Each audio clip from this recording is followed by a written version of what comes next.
If you've been playing Loop Hero, chances are you're getting sick of the generic hero you start the game with. Luckily, the game has additional playable classes, each of them with their own special abilities as well as their own problems. This guide is all about getting the most out of the ruthless cutthroat, that deadly blade in the night known as the Rogue. Loop Hero Rogue Guide: Unlocking the Rogue. Much like the Necromancer, unlocking the Rogue is as simple as building something in your base camp. In this case, you want to build the refuge. Chances are you'll have the materials to build this after 5 or so runs if you're careful. If not, just remember to end your run early rather than die. It will save you a lot of time. If you need more. Loop Hero Rogue Guide: Rogue Basics. The Rogue might just be the most infuriating class to play in Loop Hero. They can dual-wield melee weapons, and have a higher chance of doing critical hits.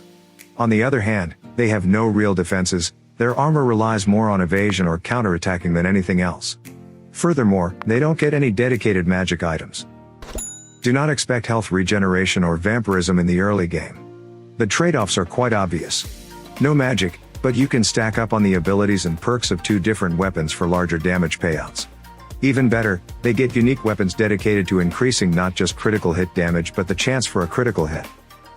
This makes the Rogue a textbook case of high risk/reward. They have the potential to do high damage quickly, ending fights within seconds. But at the same time, all it takes is 1 or 2 lucky hits to put them down. If you're the kind of player who likes multiple options for defense that relies on more than just a dice roll, the Rogue is going to make you scream bloody murder. Alternatively, if you love high DPS rolls in RPGs and just want to shred everything before they have a chance to cough, this is the class for you. Bear in mind this quick style also applies to how long your runs will go. Since the Warrior and Necromancer can be built with longevity in mind, loops can climb up to north of 20 and can still be chugging along.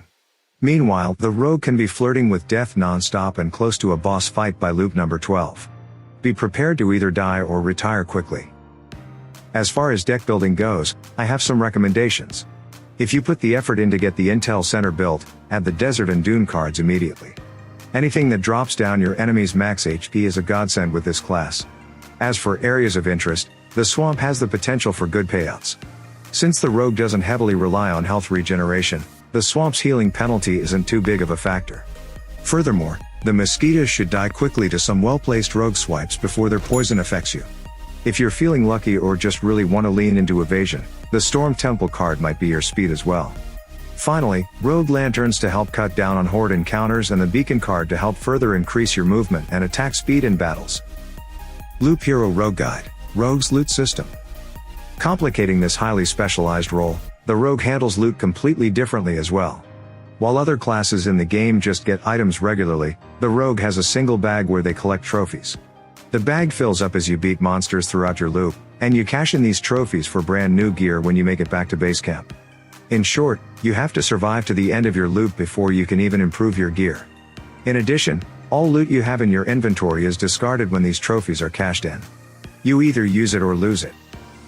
In this regard, playing a Rogue is Loop Hero's hardcore mode for adventuring builds. Once you get your items, you're stuck with them until you die or get back to base. This means that any change up from a planned build, dropping high attack speed and crit damage to maybe get some extra evasion, for example, could have a devastating snowball effect. There are a few ways to work around this system. For example, getting loot from a treasury dumps the rewards directly into your inventory, no middlemen required. If you are attacked by bandits, there's a lower chance they'll steal something precious in your inventory, most likely because you already have the best stuff equipped and the rest is just so much chicanery. If you're desperate enough to roll the dice in these areas for some extra points or percentages, keep these in mind. And that is my guide on getting the most out of the sneaky Rogue and Loop Hero. Thanks for watching, make sure to subscribe and hit the bell icon.